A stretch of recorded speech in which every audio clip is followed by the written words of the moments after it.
Quando você fala sobre Deus está no templo, Cristo está no templo, o que é esse templo que você pensa? Você pensa numa construção de madeira e pedra lá em Jerusalém? Espero que não. Espero que você tenha uma visão já mais gloriosa do que é esse templo. E é o nosso assunto de hoje. Convido os irmãos a abrirem suas Bíblias, ao primeiro livro dos Reis, capítulo 6. Hoje vamos de versos 1 a 13. Primeira Reis, capítulo 6, de 1 a 13.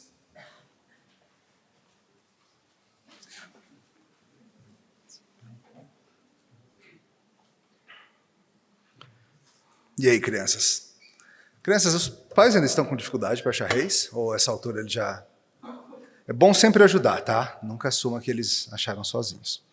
Eu vou fazer a leitura e os irmãos vão ver que temos vários termos aqui ligados à construção, partes de uma edificação, côvados e coisas assim. É um pouco misterioso, mas coragem. Vamos lá. Atenção para a leitura da palavra do Senhor, 1 Reis 6, de 1 a 13. No ano 480, depois de saírem os filhos de Israel do Egito, Salomão, no ano 4º do seu reinado sobre Israel, no mês de Zíve, este é o mês segundo, começou a edificar a casa do Senhor.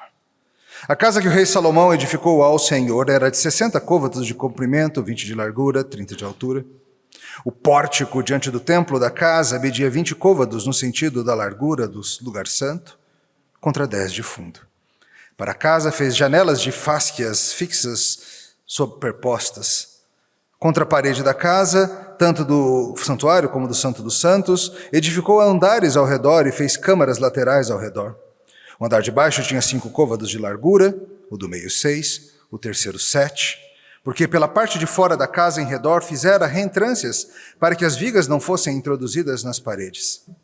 Edificava-se a casa com pedras já preparadas nas pedreiras, de maneira que nem martelo, nem machado, nem instrumento algum de ferro se ouvia na casa quando edificavam.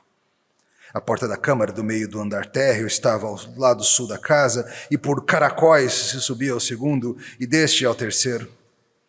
Assim edificou a casa e a arrematou, cobrindo-a com um tabuado de cedro. Os andares que edificou contra a casa toda eram de 5 côvados de altura, e os ligou com a casa com madeira de cedro.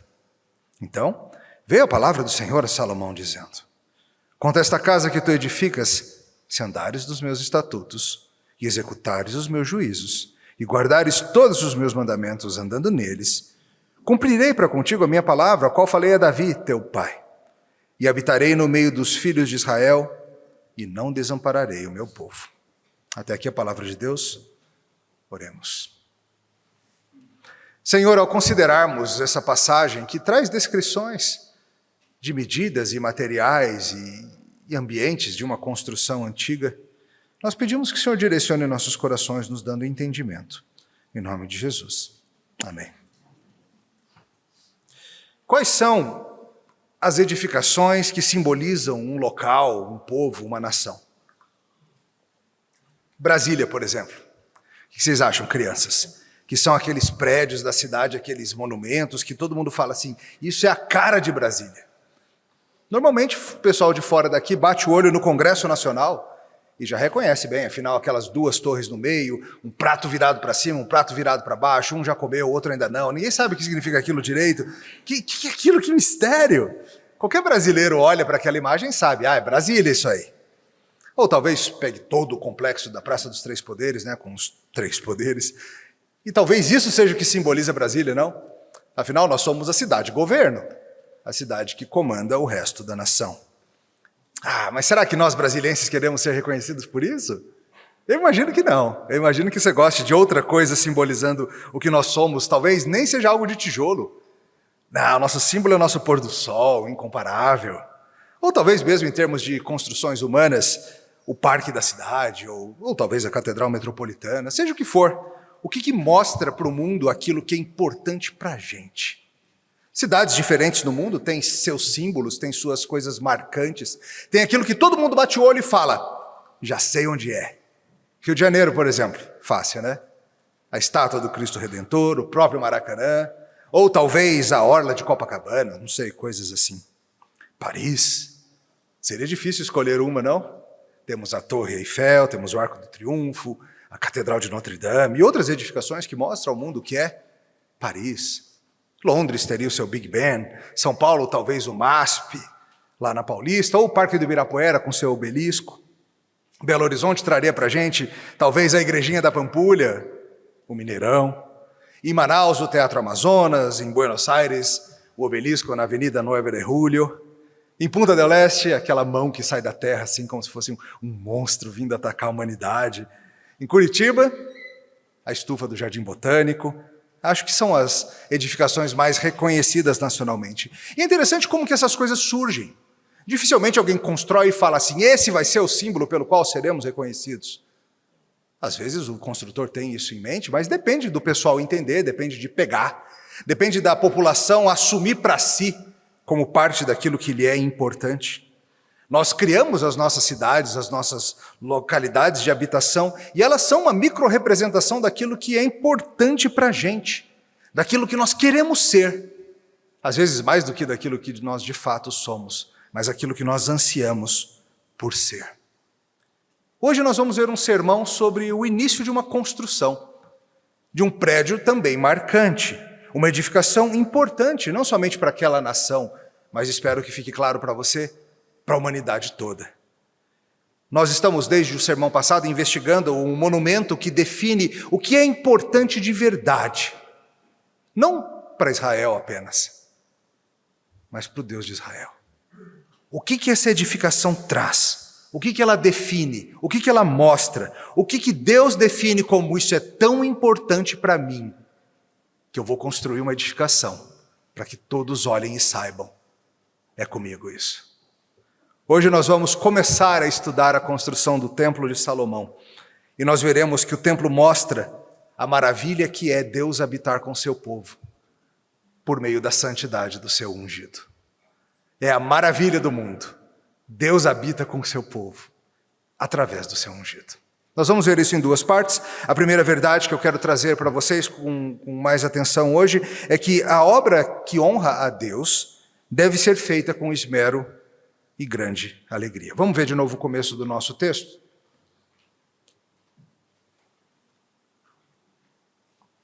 No ano 480, depois de saírem os filhos de Israel do Egito, Salomão, no ano 4º do seu reinado sobre Israel, no mês de Ziv, este é o mês 2º, começou a edificar a casa do Senhor.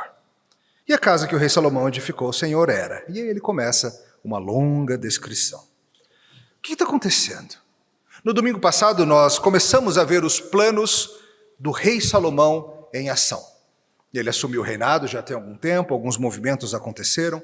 Nós estamos já há alguns capítulos vendo lidar com o mal no seu reinado.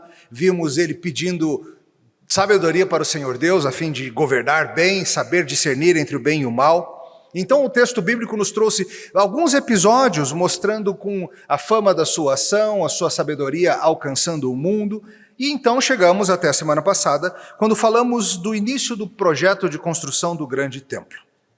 Ele queria fazer uma casa para o Senhor. Aquilo que havia sido uma ideia do seu pai, mas colocada no seu coração pelo próprio Deus. Deus disse para Davi, o rei anterior, que ele não iria ser o construtor da casa, que isso caberia a seu filho Salomão, um templo, uma habitação para Deus. Salomão começou a governar e se pôs ocupado em levar adiante esse projeto, não para a própria glória, falamos disso semana passada, mas para a fama do nome de Deus, para que o nome dele e seus grandes feitos fossem conhecidos e reconhecidos pelas nações.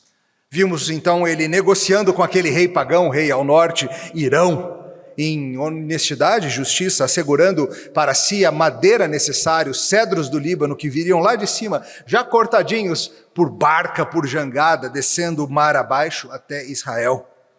Os projetos de expansão do reino às vezes envolvem contratos com descrentes para prover esses serviços materiais e outras coisas. Vimos também que centenas de milhares de israelitas foram colocados para trabalhar nessa obra. Tinha gente que ia até o Líbano para participar do corte da madeira, e eles faziam um turno, passavam um mês lá, 2 meses em casa. Tinha uma turma que foi deslocada para as pedreiras, tanto para cortar pedras de fundação mesmo, pedras para o templo, como para trabalhar em pedras de ornamentação, pedras mais preciosas. Teve uma turma que foi colocada com a função de pegar o alimento, que ia ser o pagamento pela madeira, e levar isso para cima e para baixo. Centenas de milhares de pessoas, que eu e você não sabemos o nome, mas que o Senhor sabe, e para sempre sabe. E agora o texto já nos mostra a obra em andamento. E logo no início, o narrador nos dá um marcador temporal importantíssimo. Ele dá a data para a gente, não dá? O que ele fala? No ano... Que ano, crianças, que está aí? 480 anos depois do quê? Depois do Êxodo. Depois dos filhos de Israel saírem do Egito. Isso é muito importante. Deus o tempo todo está dizendo, não se esqueça dessa data. Tem alguns marcos na história da salvação que tem que estar na cabeça do povo de Deus sempre. Não se esqueça disso. E note que ao trazer o outro grande marco da salvação, o que o autor está dizendo é que estamos em mais um ponto marcante, mais um ponto para não esquecer. Essa datação nos mostra que o autor considera que chegamos em outro ponto de virada da história de Israel. E se a história de Israel, da história do mundo. Isso aqui se deu mais ou menos 950, 960 antes de Cristo, usando a nossa datação, ou seja, uns 3.000 anos atrás. É muito tempo, né? 3.000 anos atrás. Isso é uma nova fase na história. Isso aqui diz respeito a uma datação do evento de importância. Deixa eu exemplificar de uma certa maneira aqui. Se eu dissesse para vocês, eu nunca senti tanta alegria desde que estive no estádio vendo o São Paulo ser tricampeão brasileiro em 2008. Vocês infeririam algumas coisas. A primeira é que você inferiria sobre o São Paulo que ele é tricampeão brasileiro. E que pelo jeito, pelo menos 15 anos já estamos sem alegrias. Porque isso continua tão marcante assim, né? Já tem 15 anos. Mas vocês infeririam algo ao meu respeito também. Não somente que neste momento estou feliz, mas que aquele momento que eu uso como marco foi extremamente relevante para mim. Todos vocês falaram, uau, se isso é um negócio que ele usa para marcar felicidade, é porque foi um dia realmente especial. Se tornou a régua do coração. E a pergunta é, qual é a régua do texto bíblico? A saída do Egito. Um dia inesquecível, um evento sobrenatural e maravilhoso. E naquele dia, naquela época, ficou marcado que o povo de Deus andaria por um tempo, até que acharia descanso e Deus moraria com seu povo. Como o Philip Ryken bem lembra, no próprio Cântico de Moisés, em Êxodo 15, Moisés, na sua música, diz assim, falando sobre o povo, tu o introduzirás e o plantarás no monte da tua herança, no lugar que aparelhaste, ó Senhor, para a tua habitação, no santuário, ó Senhor, que as tuas mãos estabeleceram. Então veja, 500 anos antes dessa casa começar a ser construída, o grande líder Moisés já fez uma música falando, vai chegar um dia em que isso aqui vai ser completo. Chegaremos na montanha santa, lá onde o Senhor preparou, e Deus vai morar com a gente. Deus vai estar conosco. A conexão com o Êxodo ela é fortíssima. Dale Ralph Davis faz uma bela comparação. Ele diz, o Êxodo marca o fim da escravidão e a dádiva da liberdade. O templo marca o fim da peregrinação e a dádiva do descanso. O descanso que foi iniciado 500 anos antes, 480 anos antes, finalmente chegou. De certa forma, agora o êxodo está completo.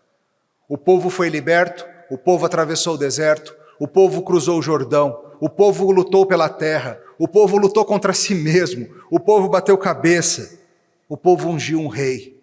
E agora o filho desse rei lhes dá descanso. E chegou a hora de construir o templo. Você percebe como isso é importante para esse pessoal? Você percebe como isso é um movimento grandioso na história da redenção? Não é só uma curiosidade que a gente fala, que legal, a história de como construíram o templo, que nem quando você pega um livro de história e fala, vamos aprender sobre a construção das pirâmides, ou como foi feito Machu Picchu, ou como foi feito isso ou aquilo. Não, é muito mais. É muito mais do que a construção de um mero edifício interessante e bonito. É um marco na história do que Deus está fazendo no planeta, de como Deus veio para resolver o problema do pecado. E é por isso que a Bíblia vai dedicar tantos capítulos à construção desse templo, e nós vamos ver ainda, vamos ficar umas boas semanas falando desse templo. Perceba que o texto nos deu muita informação sobre ele, não deu? Nesse primeiro sermão, esses versículos que a gente selecionou, ele fala da própria estrutura e da parte externa, por assim dizer. Nesse primeiro sermão a gente foca nisso. Depois haverá em outros sermões a descrição do que tem dentro, de como é lá dentro, os materiais, os objetos, a ornamentação. Isso vem em outros sermões e tudo isso é importante. Tudo isso é importante, gente. Há diversas passagens do Antigo Testamento preocupadas em descrever detalhadamente como foi feito antes, lá em Êxodo, o tabernáculo, e agora o templo. Os de vocês que foram sobreviventes na série de Êxodo, quando passamos quase 40 anos peregrinando por Êxodo, talvez se lembrem de que sermão após sermão nós lidávamos com descrições de cortinas, com detalhamentos de móveis, com os materiais do tabernáculo. Agora chegou a vez do templo. Mas para que fazer isso? Não pode só dizer construir um templo lindão? Pode, mas não quis. Porque ele quis, o autor, o Espírito Santo que inspirou esse autor, ele quis jogar na sua mente mesmo ideias e imagens de beleza, de cuidado, de atenção, de suntuosidade, de esmero. Essas descrições, eu admito, às vezes elas são um pouco cansativas e talvez até difíceis de visualizar. A gente nem sabe o que é um côvado. A gente vai traduzir já para vocês terem uma ideia melhor, tá? Mas ele fala contra a parede da casa, e do lado de fora, e você fica tentando montar isso aí, talvez os nossos arquitetos e engenheiros presentes tenham uma visualização mais óbvia dessas coisas, mas para muitos de nós isso é difícil. Escada em caracol, isso eu sei. Você viu que tem um negócio de uma escada em caracol, né? Já torci o pé descendo de uma dessa uma vez, tentando segurar uma criança, enfim, você sabe como são essas coisas. E para complicar, várias das traduções ainda utilizam termos diferentes. Algumas facilitam para a gente. Por exemplo, o verso 4 fala que para a casa ele fez janelas de... Eu não sei nem se é fásquias ou fasquias. O que vocês acham? Fasquias, né? Deve ser. Se não tinha um acento no fásquias, né?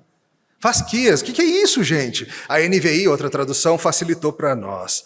Janelas colocadas muito altas, provavelmente janelas fininhas que ficavam lá em cima para entrar alguma luz, circular. Mas... muitas vezes não é só uma questão de traduzir por uma linguagem mais contemporânea. Por vezes a gente está falando de termos que no próprio hebraico são raríssimos. E que os próprios tradutores ficam ali... porque muitas vezes tradução se faz comparando o uso de uma palavra em várias passagens. Olha como esse termo foi usado aqui. Aqui ele foi usado desse jeito, aqui de um outro jeito. Então você triangula isso e chega numa boa tradução. Mas muitas vezes esses termos da construção, eles são raríssimos, às vezes aparecem só aqui mesmo. E os tradutores ficam assim, eu acho que é um pórtico, eu acho que é uma janela, eu acho que é isso. E tudo bem, tá? Porque o objetivo é que você tenha uma bela noção, um imaginário dessas coisas. Não estamos aqui lidando com uma planta completa.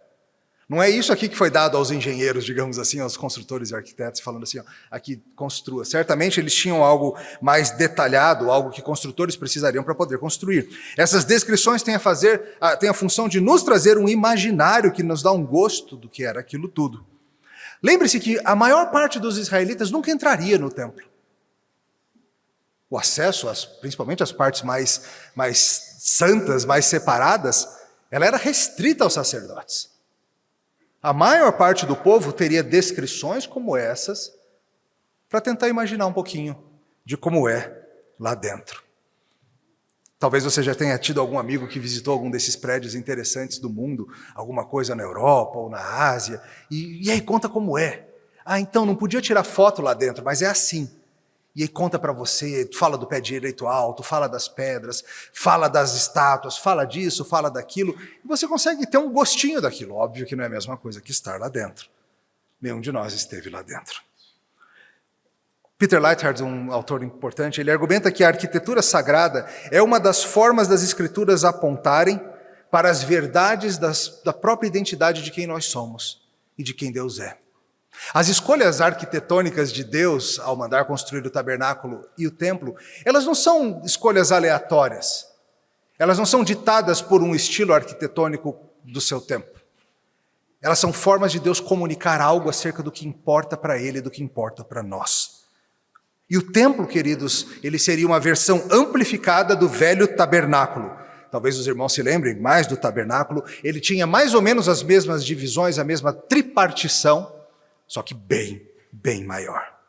Enquanto o tabernáculo era uma tenda móvel relativamente pequena, o templo teria cerca de 30 metros de comprimento, 9 de largura e 13,5 de altura. É bem mais alto que isso aqui. E isso é a parte central, ainda temos as câmaras anexas, nós temos os acessos, nós temos várias coisas assim. Mas essa divisão tripla, ela é muito importante, porque ela comunica algo acerca de como é que Deus se relaciona conosco. Ela tem uma parte externa, um vestíbulo, uma espécie de varanda ou algo assim.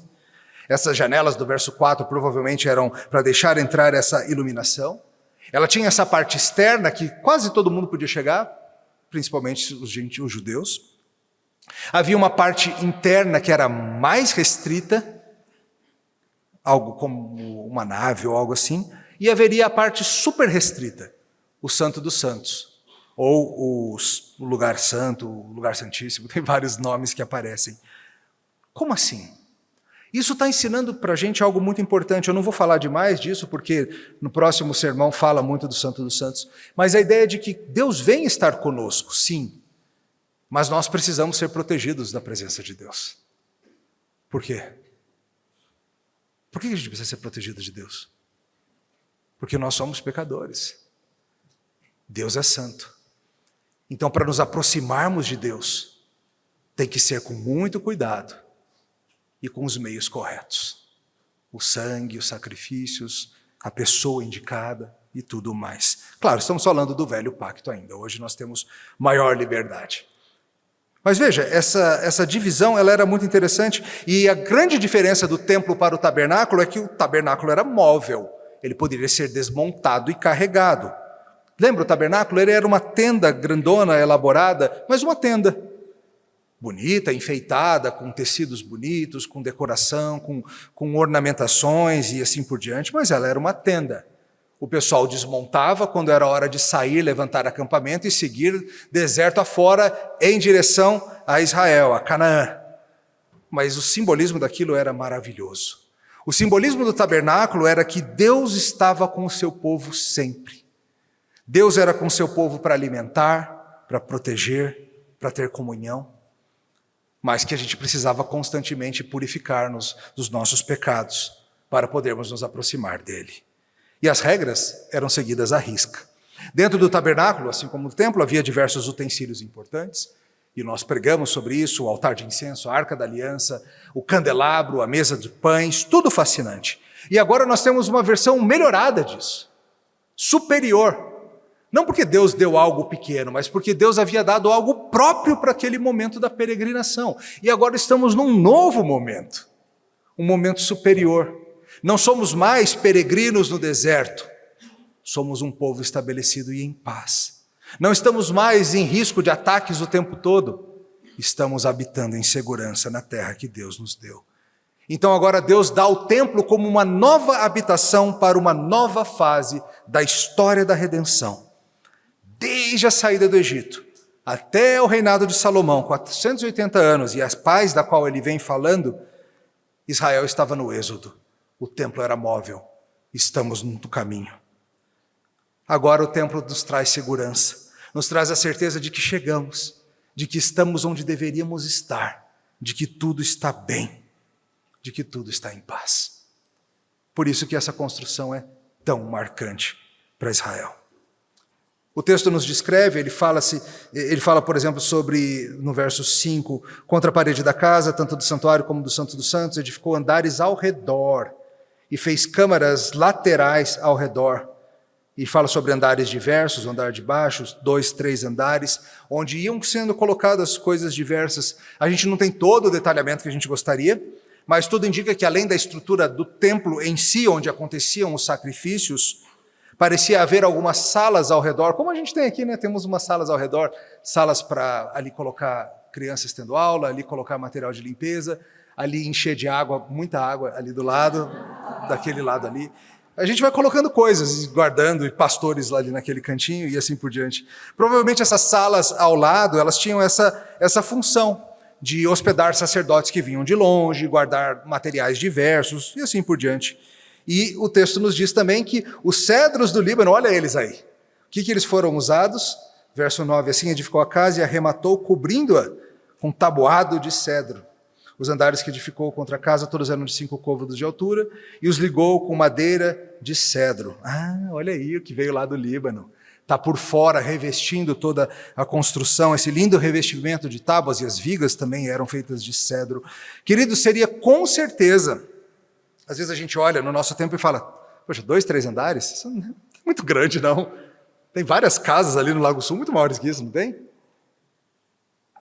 Mas, para o momento da história do homem, seria a maior edificação de Jerusalém. Ainda mais colocada sobre o monte. Seria visto de todo lugar da cidade e de bem longe. Com todo o ouro envolvido, seria algo que resplandeceria a grande distância. E a glória de Deus e do seu reino já está se mostrando. Depois nós vamos falar mais sobre isso nos próximos sermões, mas já note algo da beleza do que está sendo feito. Uma obra feita para a glória de Deus, com beleza, com qualidade, com propósito, com esmero. Deus merece isso. Deus merece o nosso esforço, nosso cuidado. Deus merece que nós ofereçamos o melhor daquilo que temos, de nossos dons, talentos, de nossos recursos, de nosso tempo. Salomão não poupou esforços. Ele envolveu toda a nação, de uma maneira ou de outra. Fossem os que estavam diretamente envolvidos na obra, fosse toda a estrutura social necessária para levantar os recursos, para administrar isso tudo. Foi uma obra que mexeu com a nação toda. Todo israelense estava, ainda que um pouquinho, ainda que só mandando recursos lá para Jerusalém, estava envolvido na construção desse templo. Eu fico pensando se, entretanto, se todas as pessoas lá em Israel estavam empolgadas mesmo com isso, com o coração empenhado. Talvez tivessem alguns que, como Judas, olhariam e diriam, que bobagem, que desperdício. Toda essa madeira, todo esse ouro, todo esse tempo, toda essa gente. Mas o que está sendo feito aqui para a glória do Senhor não é essencialmente diferente de quebrar o vaso de perfume caríssimo e usar tudo para ungir e perfumar nosso Senhor, como naquela ocasião maravilhosa. Muitas e muitas vezes as pessoas veem a glória de Deus ou elevar o nome do Senhor com o que nós temos como algo tolo, desperdício, desnecessário. Sendo que o Senhor Jesus se alegrou sobremaneira e disse que aquilo que foi feito por ele foi belo. Assim como o Senhor se alegra com esse templo que foi construído a ele. E o fato é que, sim, talvez a maioria da população de Israel se alegrava, sim, em ver o nome do Senhor sendo exaltado. Depois nós vamos chegar na festa da inauguração, aí a gente vê se esse povo estava feliz ou não. Mas o chamado para nós é o mesmo, irmãos. Na semana passada falamos sobre como nós também temos uma missão de construir um templo. Não é o templo da igreja presbiteriana Semear, ou de outra igreja presbiteriana, ou batista, ou metodista, ou uma Assembleia de Deus. Não é essa a nossa missão. Podemos construir nossas casas de adoração, podemos. Mas nós todos estamos envolvidos numa missão de construção de um templo. Mas New Testament style, no estilão do Novo Testamento. Um templo vivo. Um templo feito de pedras de carne humana, de gente. O grande templo onde Deus habita com seu Santo Espírito. O corpo de Cristo, a sua igreja. E sabe, vale examinar o seu coração nisso também. Você se alegra e se interessa em ver a obra do Senhor avançando e sendo feita com esmero, com dedicação? Isso alegra seu coração? Porque veja, essas coisas têm um custo também, tá? Custo humano, custo financeiro, custo de tempo. Mas traz alegria ao seu coração, por exemplo, quando nós investimos em manter e criar bons seminários para a formação de pastores? Porque, olha, fazer um bom seminário, como que o pastor Tarcísio dirige, é custoso. A manutenção do prédio, a manutenção dos funcionários, a contratação de bons professores, fazer uma boa biblioteca, dar os recursos necessários para os alunos terem boas aulas e se prepararem para serem bons pastores do povo de Deus. Você se alegra com isso? E enviar missionários, treinar e enviar missionários, isso é custoso também. Dependendo do tipo de trabalho que o missionário vai fazer, tem alguns anos de preparo, de treinamento linguístico, para aprender novas línguas, para traduzir a Bíblia para novas línguas. Isso gasta tempo. E tem gente que acha isso bobagem. Fala assim, vai ficar investindo nessa turma, pagando esse pessoal para fazer isso? Para quê? Deixa lá. E enviar pessoas e sustentar pessoas com custos de manutenção, com custos de câmbio funcionando contra o nosso real. treinar pastores, traduzir material, publicar bons livros. Quantas editoras estão envolvidas num trabalho difícil de fazer traduções e revisões e comprar os direitos e publicar os livros e distribuir os livros e fazer boa teologia chegar na mão do povo de Deus. Para quê? Para que sejamos edificados. O objetivo disso tudo é edificação, construção. Mandamos missionários, treinamos pastores, fazemos seminários, criamos congressos, lançamos livros, produzimos tudo isso para quê? Construção. Estamos construindo o templo. É isso que a gente está fazendo. E isso deve ser feito com dedicação, com custo, com esmero, com beleza, com investimento da vida. E com a alegria de ver a fama de Cristo se espalhando. Mas talvez a gente fique, às vezes, meio que nem Judas, né? Podia estar usando esse dinheiro aí para não sei o quê. Que nem Judas ficou achando ruim o perfume gasto com Jesus. Sabe, irmãos, na situação que você estiver hoje de manhã, o pastor Marcelo nos falou muito sobre estarmos onde Deus nos colocou e sermos usados por Deus onde Ele nos colocou, na situação em que estamos. Foi muito interessante. E talvez seja o seu caso. Você esteja pensando que se você estivesse numa situação de vida diferente, aí você participaria da construção. Se você fosse casado, ou se você fosse solteiro, ou se você fosse rico, ou se você tivesse tempo livre, ou se você soubesse tocar, ou se te deixassem falar em público, ninguém deixa você falar em público, ou isso, ou aquilo, aí sim, você estaria envolvido na construção do reino. Aonde Deus te colocou? Você tem sido fiel em servir, em usar seus dons e talentos, seus recursos, sua mente, seu tempo, seu dinheiro, seu coração, sua capacidade, sua influência, sua facilidade de fazer amigos, sua capacidade de aconselhar, de proteger, de cuidar, de ver, sua atenção. Você tem usado essas coisas, esses materiais que Deus colocou na sua mão para construir? Esse é o nosso primeiro ponto. Somos chamados a construir e a fazê-lo com alegria e esmero. Segundo ponto é o que Deus promete acerca dessa construção. A habitação de Deus conosco depende da fidelidade do seu ungido. Vamos para versos 11 em diante.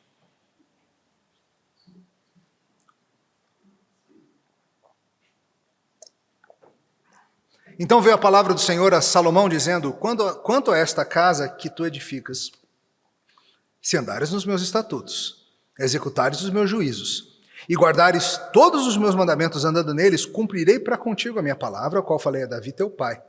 E habitarei no meio dos filhos de Israel, e não desampararei o meu povo. Olha que interessante o que acontece. Percebe? Ele vem descrevendo o templo, versos 1 a 10, e a partir do verso 14, o que ele fala? É o nosso assunto da semana que vem, mas olha, assim edificou Salomão a casa e arrematou. E aí começa a falar de revestimentos, disso, daquilo. Peraí, no meio da descrição da construção vem um alerta, Deus falando, atenção, vai ser assim. Como assim? Dale Davis deu um exemplo que eu achei ótimo. Ele falou que nem quando você está no pronto-socorro. Todos vocês já foram ao pronto-socorro, talvez quando você estava jogando futebol no Jump, estava lá no Jump, lá arrebentando, ganhando daquelas igrejas rivais, aquelas igrejas que a gente gosta muito de jogar contra elas, que temos já um histórico de rivalidade, a gente fala assim, vamos pegar a redenção, aquela igreja de novo. Eu falei ou eu só pensei? Só pensei, né? Só pensei, tá bom. Então, você tá lá e aquele negócio, você machucou o tornozelo. Tem que ir pro pronto-socorro. Homens com tornozelo machucado são, assim, muito dramáticos, sabe? Como vocês mulheres sabem. E aí você tá lá na fila do pronto-socorro e você vai ser o próximo a ser atendido pela ortopedia. E, de repente, aquela confusão, chega uma ambulância cantando pneu, sirene, apitando tudo, abre-se as portas, entra uma maca correndo, alguém foi atropelado e está lá todo machucado e perdendo sangue, aquela confusão, e de repente alguém te fala assim, dá licença, e você com seu tornozelinho machucado tem que sair do caminho de ceder o lugar na fila. Por quê? Porque algo muito mais urgente e importante acabou de aparecer, então a gente para tudo e cuida disso. Talvez seja como quando você estava assistindo Sessão da Tarde e entrava a musiquinha do Plantão da Globo, né? Aquela musiquinha que apavora uma geração inteira, né? Morreu alguém, certeza, ou sei lá o que aconteceu. Algo aconteceu que fez com que o autor interrompesse a descrição. Para tudo. Para tudo. Deus tem algo a dizer sobre esse templo. E isso que é dito é o que nos mostra que nós estamos falando de algo muito maior do que uma torre de TV em Brasília, do que um Partenon em Atenas, do que Basílica da Sagrada Família em Barcelona ou um Coliseu em Roma. Nós estamos falando de uma edificação que diz respeito a como Deus vai lidar conosco e como é importante que nós estejamos com o coração no lugar certo. O que é o fato que não pode ser perdido de vista no Templo de Salomão? O fato de que esse templo é mais do que uma torre belíssima, uma ponte marcante, uma avenida imponente ou uma praça deliciosa. Porque se tudo andar bem, sob certas condições, Deus vai estar ali com o seu povo. Deus vai morar com aquela turma. Mas o que significa isso? Para que uma casa? Deus precisa de casa? É uma pergunta que talvez a gente possa se fazer. Porque veja, lá em Atos 17, Paulo, falando com os atenienses, insistiu que o Senhor não precisa dessas coisas. O Senhor não precisa de uma casinha, que nem os deuses gregos precisavam. Os deuses que os homens inventam precisam de templo, de casinha, que dê comidinha. Aqui é totalmente diferente. O templo, assim como havia sido o tabernáculo, era um símbolo de algo que era para o benefício do povo, não para o benefício do próprio Deus. Deus não precisa de abrigo contra o frio ou a chuva. Deus não fica morrendo de fome porque ninguém queimou carne para ele. Nós é que precisamos que Deus esteja por perto. Nós é que precisamos dos sacrifícios para que quando chegarmos perto dele, ou melhor, ele chegar perto de nós, nós não sejamos consumidos pela sua santa e justa ira. Deus não precisa de casa, mas Deus decidiu fazer sua casa simbolicamente entre o seu povo, para o nosso benefício, para o nosso desfrutar, para a nossa fé. É o povo de Israel que vai ter o benefício de Emanuel, Deus conosco. É para nosso bem e nosso fortalecimento. Aliás, queridos, esse é um tema na história da redenção importantíssimo. O que o escritor Palmer Robertson chama de o princípio Emanuel. É um princípio de algo que foi prometido desde lá do jardim, que Deus seria com o seu povo. Lembra, antes da queda, Deus não estava com Adão e Eva sempre? Encontrava com eles ali na viração do dia, ali quando a noite começa a se costurar sobre o dia. Deus chegava para estar com eles. Mas eles foram expulsos do jardim e agora? Desde então, desde o início, ao longo da história do mundo, Deus vem prometendo, eu vou morar com vocês. Serei Deus convosco, serei Emanuel, Deus conosco. Isso se mostra de várias formas. No famoso Êxodo, do qual estamos falando, se mostra no tabernáculo. Se mostra nos pilares de nuvem e de fogo guiando o povo durante a marcha. E agora se mostra no templo. Mais importante do que o templo é o Deus do templo. Mas facilmente a gente muda isso. Aliás, vale entender qual é a nossa posição hoje, crentes do Novo Testamento, gentios, acerca desse velho templo. Porque há expectativas que evangélicos têm que não são bíblicas, irmãos. Alguns sonham com a reconstrução desse templo lá no monte em Jerusalém, onde hoje tem uma mesquita. Se a gente pudesse sabotar aquela mesquita e botar um templo lá, e aí de novo... Isso seria um passo para trás, irmãos. Seria voltar a um tempo de menor glória. Assim como do tabernáculo para o templo foi mais glorioso, do templo de pedra de Salomão para o templo de pedras vivas que se espalha por todas as tribos, línguas e nações, nós estamos hoje num tempo de glória maior, superior e mais bela. E eu sei que a gente chama, por exemplo, o lugar de culto de templo, é o nosso linguajar, teologicamente falando não é correto. Isso aqui é um local separado para adoração, a gente às vezes chama de santuário, um lugar separado ou algo assim, mas não precisa ter isso, vocês sabem disso. Por anos, nossa igreja, nós, o templo, estivemos em um salão de hotel, salões que eram usados para convenções e outras coisas. Cristãos cultuam em masmorras, ao ar livre, em salas de casa. Cristãos cultuam em salas de reunião de coworkers, em pubs, embaixo de árvores. Cristãos estão cultuando na prisão, estão cultuando em hospitais, em capelas de aeroporto. Estamos em todo lugar. Porque nós estamos hoje, irmãos, no monumento de um movimento redentivo que vai além daquilo. Estamos em maior glória. Do tabernáculo móvel de um povo vagando, para o templo fixo de um povo estabelecido, para um templo vivo que se espalha pelo mundo. A glória do Senhor está enchendo a terra. Se ela encheu aquele templo, aquele monte, aquela cidade, hoje essa glória se derrama pelas nações. Isso é superior. Um povo que habita com Cristo. João 14, 23, respondeu Jesus: se alguém me ama, guardará minha palavra, e meu Pai o amará. E viremos para ele e faremos nele morada. Cristo prometeu que mandaria o seu Espírito, e nós cantamos sobre isso agora há pouco. O Espírito que habita nesse povo. E isso é maravilhoso. Aliás, vendo a seriedade disso, nós temos um detalhe muito interessante e até inesperado aqui no versículo 7. Olha comigo o verso 7. Edificava-se a casa com pedras já preparadas nas pedreiras, de maneira que nem martelo, nem machado, nem instrumento algum de ferro se ouviu na casa quando a edificavam. É curioso porque a gente está falando de uma obra que era feita em silêncio. O canteiro de obras mais calmo da história da humanidade. Quem já foi a uma obra sabe como é aquela bagunça, aquela zoada.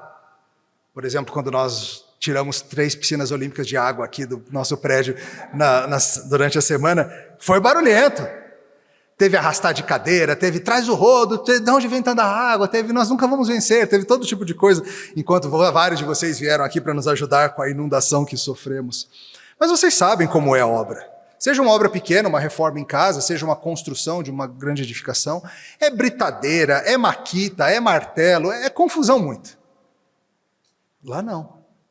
A ordem era para que tudo já fosse trazido cortadinho, preparadinho, e lá só fosse colocado no lugar.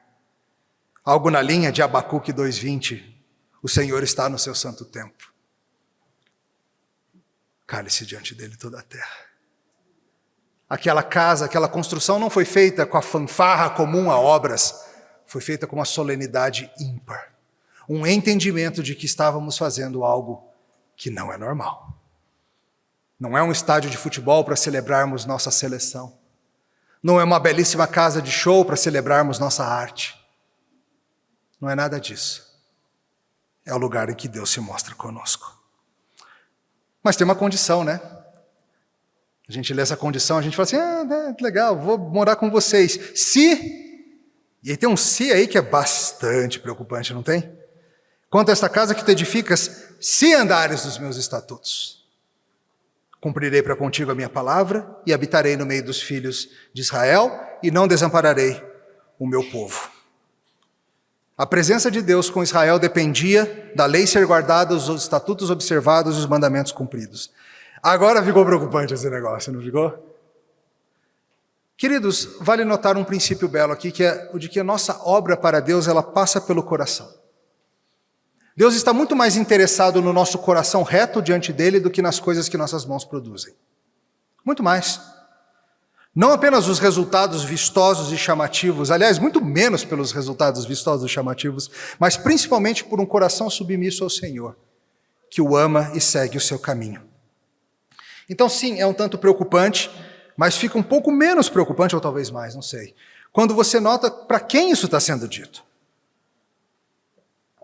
A forma que o autor usa aqui, essas frases do Senhor não foram ditas a Israel. Não é uma mensagem para o povo todo. Se vocês, povo, fizerem isso, isso aqui é dito para uma pessoa. Especificamente, Salomão. Salomão, depende de você.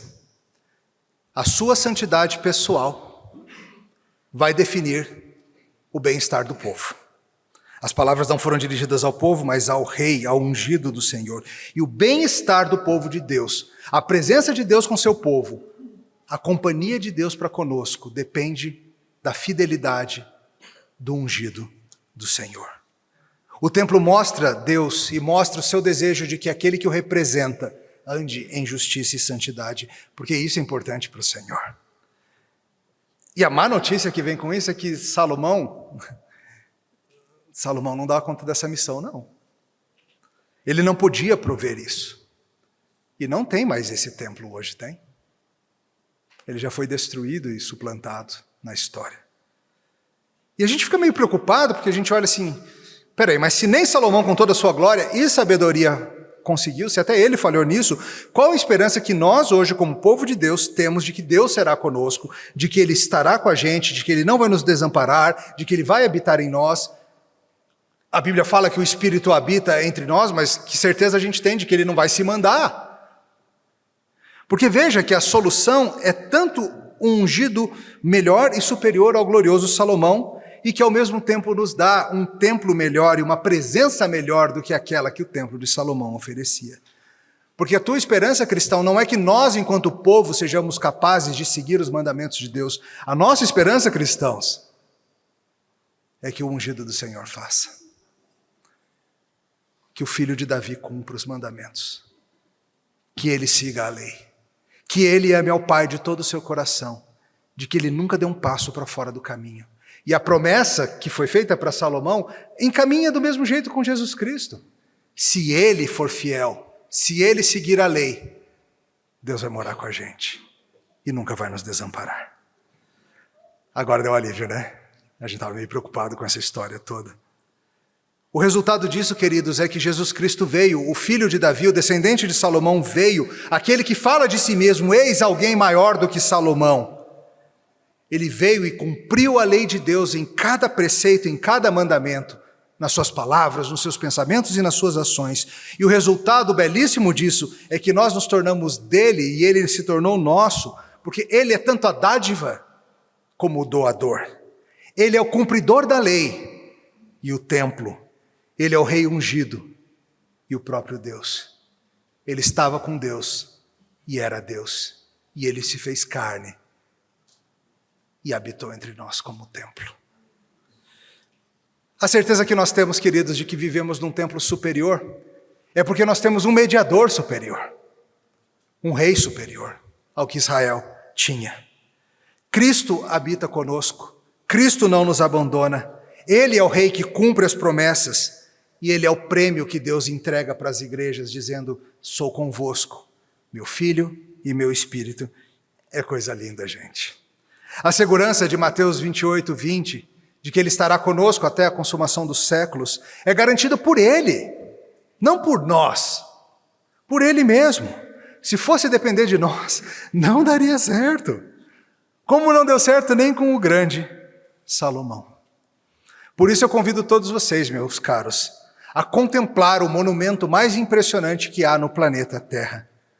Mais do que a Estátua da Liberdade, mais do que Machu Picchu, mais do que o Coliseu, mais do que o Burj Khalifa, é a igreja de Jesus Cristo, é o seu corpo, o seu reino, no qual o seu Espírito habita.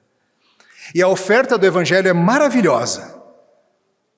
É o seguinte, Ele vai cumprir a lei que você não consegue, e Ele ainda vai pagar pela culpa do que você não conseguiu. E você vai se tornar parte desse reino, uma pedrinha, nessa edificação monumental, uma edificação que está se espalhando pelo planeta, atravessando os séculos, e que vai durar para sempre. E aí, te parece uma boa? Vamos orar. Louvado seja, Senhor, por esse templo glorioso que o Senhor está fazendo, que em muito supera o vistoso templo de Salomão.